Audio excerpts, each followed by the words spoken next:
Assalamualaikum warahmatullahi wabarakatuh. Waalaikumsalam. Hamdan wa syukronillah Allahumma sholli ala Muhammadin wa ala alihi wa sahbihi wa barik wa sallim ajmain. Alhamdulillah ketemu lagi dengan Kang Suta. Sehat Kang Suta? Alhamdulillah sehat. Alhamdulillah, ini powerful juga nih. Kang Toyo, bagaimana kabarnya? Alhamdulillah dari Banjarnegara, dari Purbalingga, saya dari perbatasan. Alhamdulillah disatukan oleh Allah Subhanahu wa taala hadir di majelis Al-Usaha di Banjarnegara. Kita sapa dulu ya Kang Suta ya, jemaah-jemaah yang sudah hadir nih hari ini. Alhamdulillah komplit semuanya hadir, dan kita tentu menyapa teman-teman subscriber, sedulur PGN yang terus memperhatikan, monitor, terus mendoakan kita semuanya. Kita doakan balik semoga teman-teman di seluruh Nusantara bahkan sampai di luar negeri Kang Suta dan Kang Toyo, kita doakan semoga sehat selalu, istiqomah dalam ibadah, senantiasa diberikan kemudahan dalam segala urusan, dan juga di akhir zaman seperti ini dijauhkan dari segala bentuk musibah dan bala bencana. Allahumma amin. Hari ini temanya kita sedikit agak edukasi Kang Suta dan Kang Toyo. Kalau mungkin lagi ramai politik, ramai bala bencana, kita akan mencoba mencari informasi secara goibnya ya, karena kita pendekatannya goib terkait dengan bab hati Kang Suta. Jadi kita sering mendengar, bahkan Romo Kai juga sering dawuh, barang siapa hatinya bersih maka insya Allah juga akan baik semuanya. Jadi ada sebuah hadis ini Kang Suta. Jadi dalam diri kita ada segumpal darah, ya, segumpal darah yang itu disebut hati. Jika hati kita baik maka baik semuanya. Dan kemudian kita juga akan mengcompare terkait dengan sholat. Jadi sholat adalah tiang agama. Jadi barang siapa kita mendirikan agama sama dengan membangun agama, mengerjakan sholat sama dengan mendirikan dinul Islam atau agama. Dan barang siapa meninggalkan sholat maka sama saja dengan menghancurkan sholat. Nah, sholat ini yang akan ditanya pertama kali nanti, sholatnya bagaimana. Nah, disampaikan bahwa jika sholatnya baik maka akan baiklah semua amal-amal ibadah kita. Jadi ada sebuah korelasi ya Kang Suta dan Kang Toyo, kalau hati kita baik bersih juga akan berdampak baik pada semua hal. Ketika sholat kita baik juga ternyata akan membawa kebaikan dalam segala hal. Semua amal-amal juga menjadi baik dampak dari sholat yang baik dan benar. Nah, semoga kita nanti hari ini diizinkan oleh Allah wassalamu kiai bisa mencari informasi terkait hal ini, semoga bisa menjadi referensi bagi kita semuanya, walaupun kebenaran hak mutlak milik Allah Subhanahu wa taala. Kang Toyo siap? Nah, tugas Kang Toyo membackup, membentengi supaya mediumisasi awal hingga akhir berjalan dengan lancar, tidak ada yang menyusup mengganggu termasuk pada ras jamaah. Kang Suta dengan keilmuan panjenengan silakan dibentengi. Monggo Kang Toyo dibersihkan dulu. Bismillahirrahmanirrahim.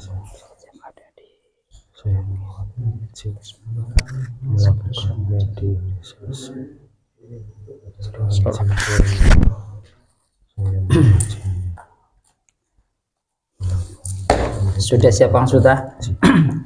Bismillahirrahmanirrahim. Semoga mendapat ridha Allah dan diselamatkan. Amin ya rabbal alamin. Bismillahirrahmanirrahim. Assalamualaikum warahmatullahi wabarakatuh. Onaktu semuanya dengan sisi beliau Sang Yang Nur Cahaya Nirwana, ya Allah, mohon diizinkan dihadirkan makhluk yang bisa dan mampu menjelaskan secara jelas, secara gamblang antara hati yang bersih, yang baik, yang membawa kebaikan pada semua hal, dan juga keterkaitannya dengan ibadah sholat. Barang siapa sholatnya baik maka akan baik semuanya. Mohon dihadirkan makhluk gaib yang asli, betul-betul yang asli, yang bisa menjelaskan terkait masalah hati dan bab sholat, betul-betul yang asli, yang dihadirkan. Tarik ke tangan saya. Allah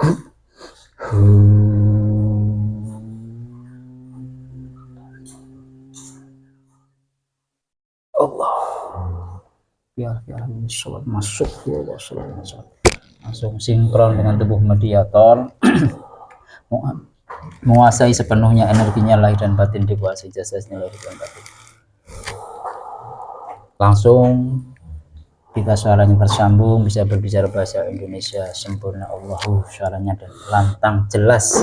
Sallallahu Muhammad bin Abdullah sallallahu alaihi wasallam.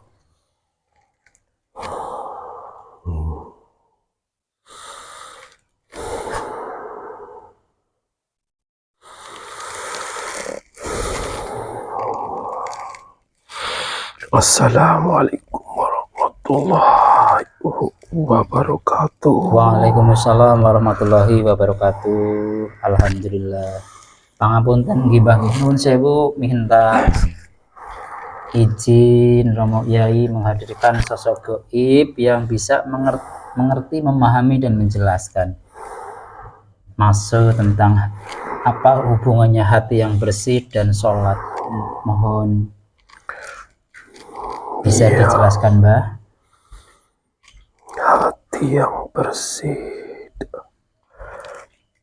dan sholat.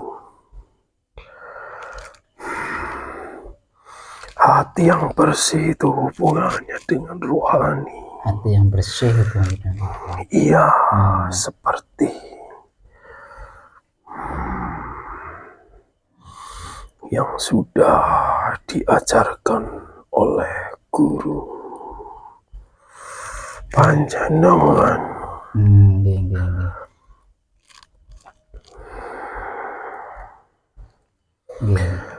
Jadi antara rohani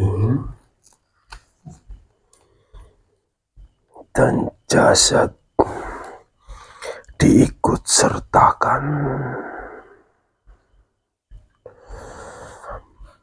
dari mulai melakukan takbiratul ikram sampai dengan salam. Rohani dan hati, rohani dan jasad disertakan.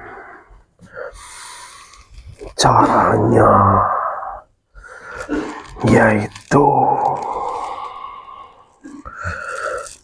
dari awal sholat,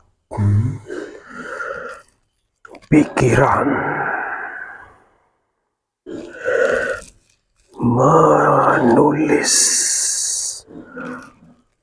lafaz Allah di dada, sedangkan hati mengucapkan niat. Jadi pikiran dan hati, pikiran menulis tulisan Allah di dada, sedangkan hati mengucapkan niat.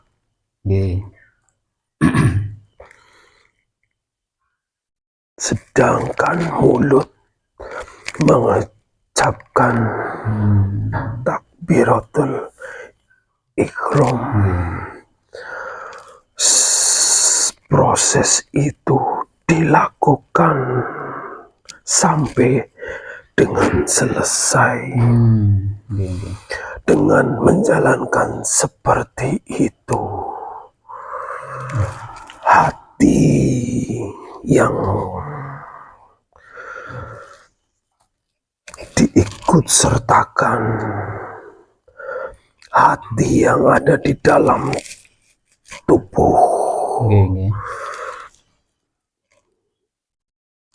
dalam artian hati rohani, diikut sertakan mengingat Allah. Apabila itu dilakukan terus menerus, semua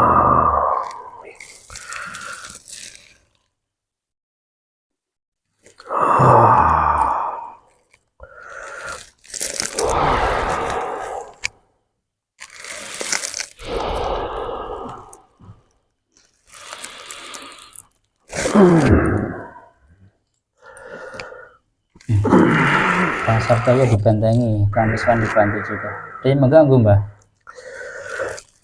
Iya. Mengganggu maksudnya.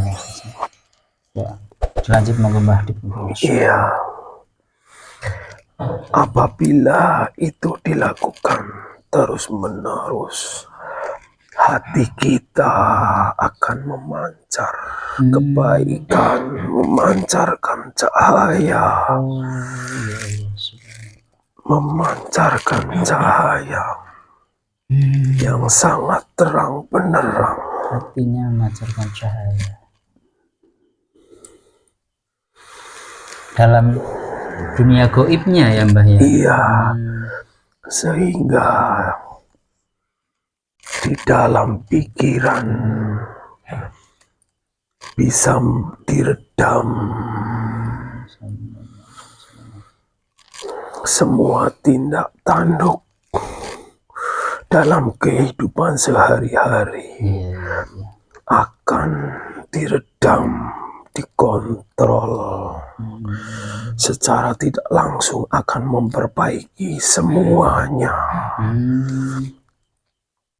Dari pikiran semuanya teredam, nafsu yang meluap-luap, amarah yang meluap-luap, semua sifat-sifat iri dengki semuanya akan rontok. Iya, iya.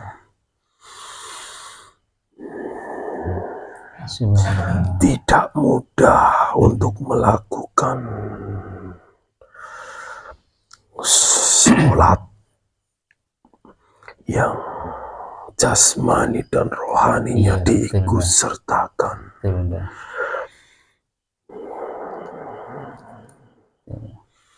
Harus ada guru pembimbing yang benar-benar ditugaskan Allah Akbar.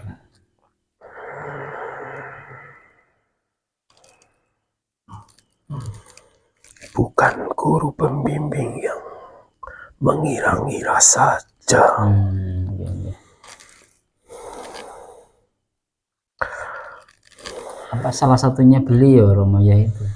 Iya, Alhamdulillah. ajaran beliau mengajarkan ruhaninya diikut sertakan dalam beribadah. Bukan cuma dari hal kelihatan fisiknya saja. Iya.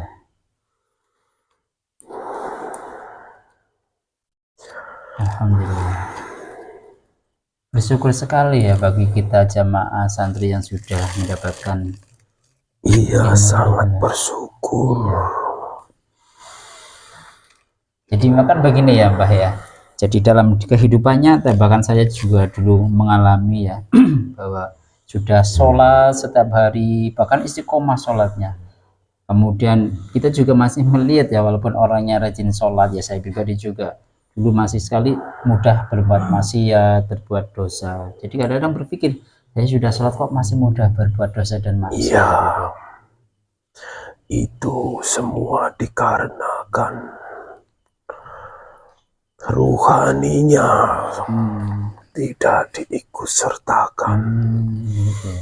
Sedangkan sifat-sifat itu adalah sifat penyakit-penyakit rohani. Memang secara kasat mata orang yang sholat dia akan menjadi disiplin.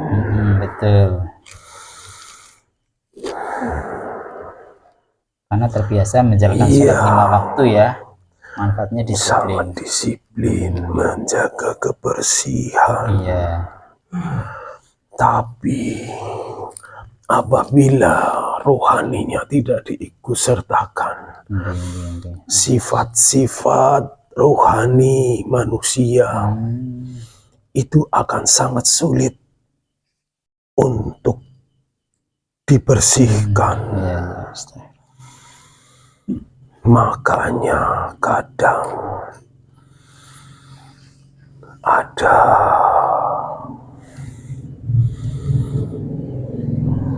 orang yang kelihatannya biasa, tapi ruhaninya ketika beribadah dia mengikut sertakan, maka secara kasat mata dia akan menjadi orang yang sangat penyabar, Itu ya. menerima, dijauhkan dari sifat iri dengki. Itu karena memang ruhaninya yang dibersihkan, Rohaninya ya. bukan hanya jasadnya, tapi rohaninya yang diikut sertakan dalam beribadah. Disitulah kuncinya. Apabila hatinya bersih, maksudnya hati itu bukan hati Secara jasad, secara jasad, tapi organ tubuh, melainkan hati ruhani. Hati ruhani ya. Iya, Kalau menurut saya, Mbah, diikutsertakan. hati ruhani itu hakikatnya atau bagaimana sih, Mbak? Hati ruhani Ya, itu? hati ruhani kalau disambungkan, hati ruhani ini adalah tempat kita menyambungkan antara manusia dengan Sang Maha Pencipta. Hati rohani. Jadi kalau hati kita bersih, Allah sudah mengirimkan malaikat-malaikat untuk menjaganya, untuk melayaninya. Makanya ada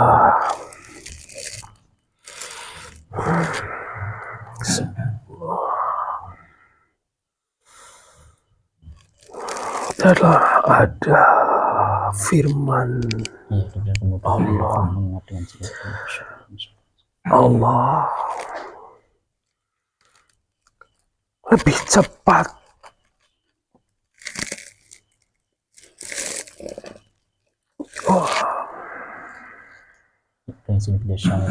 dengan keilmuan jelas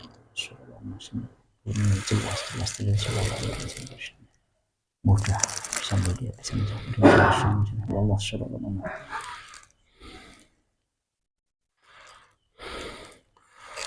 Pertolongan Allah lebih cepat dari apa yang kita minta. Maksudnya seperti itu. Sebenarnya dengan kita membersihkan rohani kita, apa yang kita butuhkan, Allah sudah mengirim pasukan malaikat untuk melayaninya. Allah Akbar. Sebelum kita minta Allah, pertolongan Allah lebih cepat sebelum diminta ya. Iya. Luar biasa Allah. Jadi orang kalau hatinya sudah bersih, semua sudah ditanggung oleh Allah Subhanahu wa taala ya. Bahkan yang tidak kita minta, Allah sudah sediakan dulu. Kita minta, doanya belum sampai, tapi Allah sudah secepat kilat mengijabah doanya. Allah Akbar. Itu yang dimaksud dengan hati yang bersih sampai sedahsyat itu ya pengaruhnya ya. Iya. Makanya bersihkan hati, ikut sertakan hati ruhani seperti yang sudah diajarkan oleh guru panjenengan. Insyaallah tinggal ikuti saja. Beliau sudah mengetahui sungguh beruntung para jamaah dan murid-murid beliau yang istiqomah. Alhamdulillah, la haula wala quwwata illa billah. Begitu ya. Jadi ada korelasi yang sangat kuat berarti ya Mbak antara hubungan hati dan sholat itu ya. Iya. Jadi ketika saya dulu ya belajar atau sekolah bahkan ngaji sering mendengar ya bahwa barang siapa mengerjakan sholat sama dengan menunjukkan agama itu, barang siapa meninggalkan sholat sama dengan menghancurkan agama. Dan sholat ini kan yang akan dipertanyakan, dipertanggungjawabkan pertama kali. Kemudian ketika sholatnya baik maka akan baik semuanya. Jadi maksudnya ini ya Mbak ya. Maksudnya sholat yang baik, sholat yang secara dohir dan rohaninya diikutsertakan. Oh iya, betul. Karena dengan menyertakan rohaninya, sifat-sifat rohaninya juga ikut dibersihkan. Iya. Bukan kita yang membersihkan, betul. tapi Allah yang membersihkan.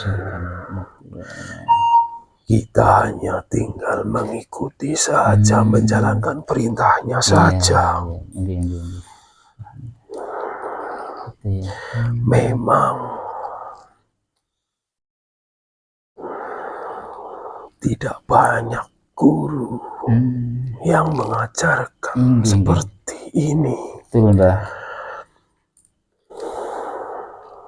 Yang tidak tahu harus mencari tahu.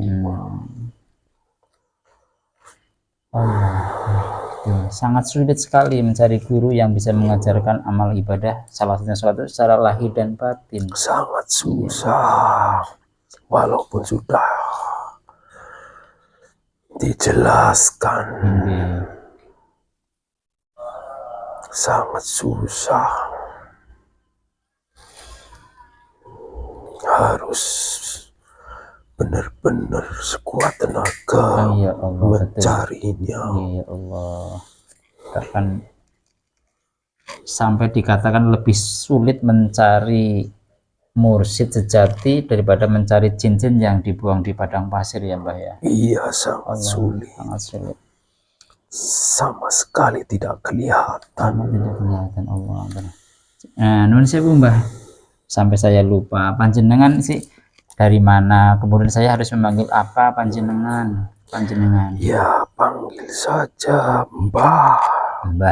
Iya. Usianya berapa panjenengan? Saya usianya 800 tahun. Tadi posisi panjenengan sedang di mana kita mengganggu tugas panjenengan? Tidak, saya posisinya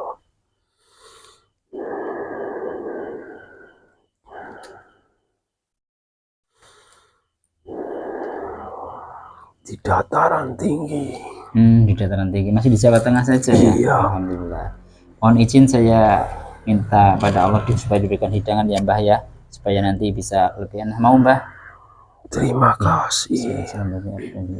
Mohon ya Allah diberikan hidangan istimewa utama Allahu kun fayakun sallallahu Muhammad lengkap semuanya. Wallahu subhanahu.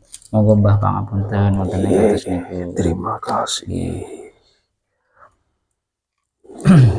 Saya Mbah, jadi kita yang di jamaah di sini masih sedang proses belajar dari Romo Kiai. Semoga kita bisa istiqomah, bisa menjalankan apa yang sudah beliau ajarkan dengan sebaik mungkin dan sekuat mungkin, Mbak. Nah, kita coba sharing mencari informasi secara grup supaya paling tidak menjadi referensi bagi kita. Karena memang pertanyaan besar bagi saya pribadi sebenarnya antara memperbaiki hati dulu supaya terhindar dari segala bentuk penyakit hati, atau memperbaiki sholatnya dulu. Ya, jika itu dilakukan secara bersamaan, otomatis nanti kedua-duanya akan baik. Begitu ya Mbak ya? Iya. Jadi secara bersama-sama. Secara bersama-sama, makanya ada istilah seperti itu. Jadi barang siapa sudah mengerjakan sholat dengan baik dan benar, lahir dan batin, Iya. maka seluruh Sifat-sifat, sifat-sifatnya baik. sifat-sifatnya batiniah akan muncul dengan sendirinya. Begitu ya Allah. Jadi ternyata sholat yang dilakukan secara lahir dan batin bisa membersihkan hati ya. Iya, Dari segala bentuk penyakit hati, itu ujub, memang sombong, sebenarnya seperti itu. ya Allah. Bukan cuma sholat, Iya. membaca, tapi pikirannya kemana-mana. Nah itu dia Allah. Hati kita kemana-mana, pikiran Iya. kemana-mana. Iya Allah. Nah itu yang Dengan saya menjalankan sholat lahir dan batin, hati akan terfokus, pikiran akan terfokus di dalam hati, terfokus pada Allah. Pikiran tidak kemana-mana, hati pun tidak kemana-mana, hanya Allah. Betul. Dan itu memang tidak mudah ya Mbah, ternyata tidak mudah. Sudah dicantumkan dalam firman Allah di surat Al-Baqarah itu kalau tidak salah. Jadi tidak mudah. Sholat ini berat kecuali bagi orang-orang yang khusyuk gitu. Iya. Allah. Khusyuk itu maksudnya beribadah secara lahir dan batin ya. Iya, bahkan nanti ada neraka. Ada neraka yang ditujukan hanya untuk orang sholat tetapi dia tidak mengikutsertakan. Wailul musallin itu ya, celakalah orang-orang yang lalai dalam sholatnya. Itu termasuk itu ya Mbak ya. Iya. Lalai itu kategorinya apa? Lupa, tidak mengerjakan, lupa waktunya, atau mengerjakan tapi tidak lahir batin itu juga? Dia mengerjakan tapi hatinya tidak diikutsertakan. Pikirannya kemana-mana. Ya Allah. Kelihatan secara dohir dia menyembah Allah, tapi secara batin tidak ada nilainya. Allah, na'udzubillah. Iya. Ya Allah. Nah begini Mbah, ini kan di masyarakat secara umum yang terjadi seperti itu Mbah. Jadi masih yang banyak melakukan sholat itu baru dalam dataran syariat saja secara zohir gitu. Terus apakah sholat seperti itu Indonesia kadang-kadang ada statement kalimat lah sementing melakoni sholat diterima atau tidak terima ya terserah Gusti Allah, kan ada yang begitu ya. Untuk melakukan ibadah secara benar, kita sebagai hamba Allah, kita harus mengupayakan, harus mengupayakan mencari kebenaran-kebenaran yang sesungguhnya. Ketika kita melakukan kebenaran, karena ada dari bangsa iblis yang tidak tinggal diam. Ada peran iblis juga ya untuk menyesatkan semua manusia. Walaupun mengerjakan sholat, tapi tertipu, tergelincir, terpeleset gitu ya Mbah ya. Betul. Ya. Ini Mbah, berarti kan sebenarnya ajaran Allah lewat Rasulullah itu sholat itu yang benar ya secara lahir dan batin sebenarnya ya Mbah ya. Iya. Allah Akbar. Tapi banyak sekali ya masyarakat kita umat Islam khususnya juga yang sholatnya masih secara fisik saja. Jadi betul sekali. Secara ilmuwan fikih sih itu kan sudah menyelesaikan kewajiban Mbah, kan sudah melakukan sholat. Iya. Ya, itu pandangannya bagaimana Mbak? Mohon bisa. Ya memang dari segi dohir sudah saya katakan tadi. Orang itu menjadi disiplin, sudah melaksanakan kewajibannya, suka akan kebersihan.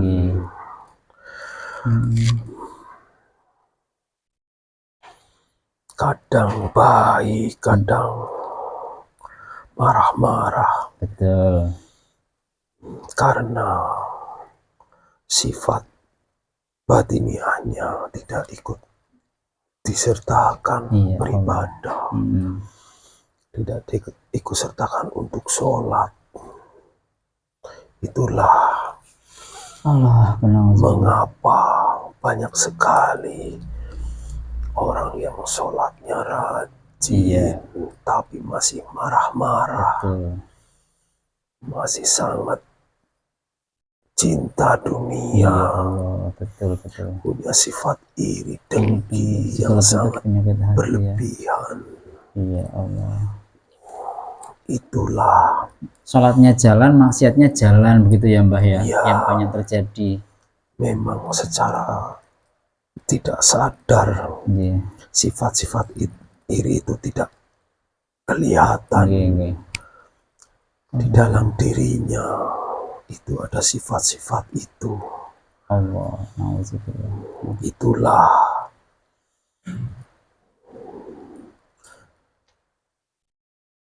hati yang sudah tertutup. Na'udzubillah. Kaitannya dengan hati itu ya Mbah. Jadi kan saya mendengar dan pernah membaca juga hadis terkait dengan tidak akan masuk surga ketika di dalam hatinya masih ada walaupun sebesar biji zarah segala apa bentuk penyakit hati seperti takabur atau sombong. Iya. Itu bagaimana Mbak penjelasannya? Ya,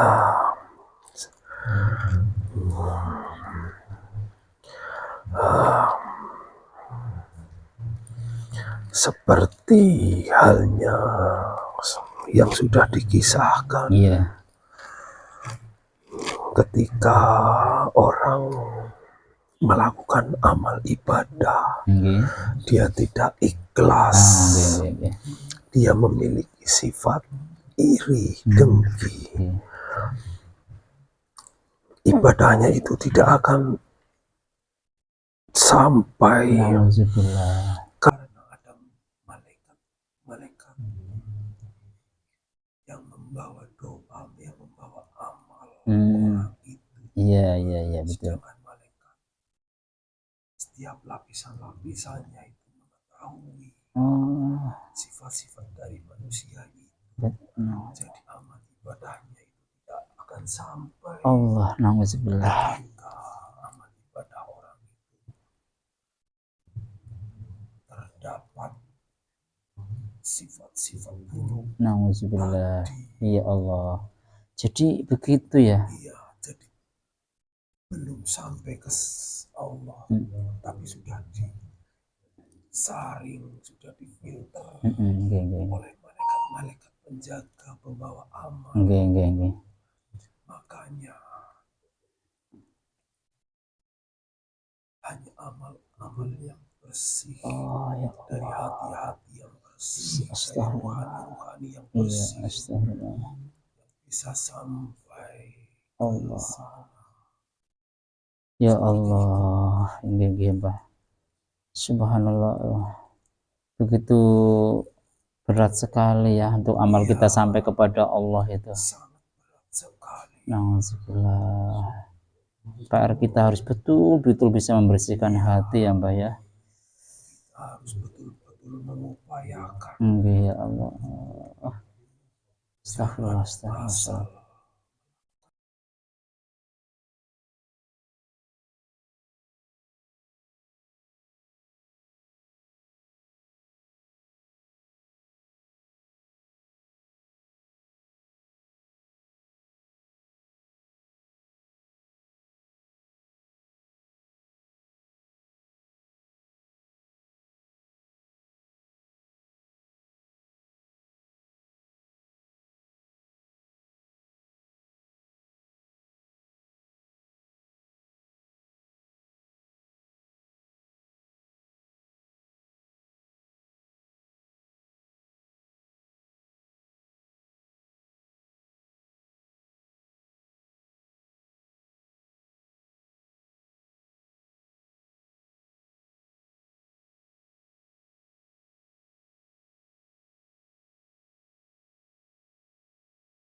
ketika sudah meninggal akan masuk ke neraka. Alhamdulillah. Alhamdulillah ya Allah. Allah.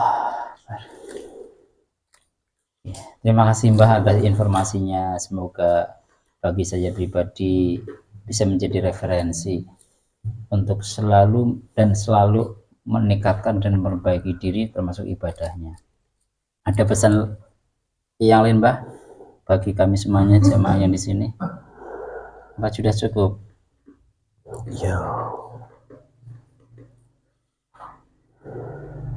sudah cukup. Ya, alhamdulillah.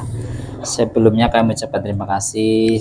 Semoga panjenengan juga sehat selalu, istiqomah, Amin. dan terus bisa berjuang bersama beliau. Kita juga minta doanya dari panjenengan sedulur di salah di alam gaib, semoga kita di sini para manusianya juga bisa istiqomah dan bisa menjalankan apa-apa yang sudah diajarkan oleh beliau. Kalau sudah, saya minta maaf juga, monggo pamit. Saya mohon izin, Pak. Sedikit informasi terkait masalah bab hati dan bab sholat ya, luar biasa. Semoga kita bisa mengambil ibroh dari semua ini, dan salah satunya tentu kita sebagai jamaah dan santri beliau bisa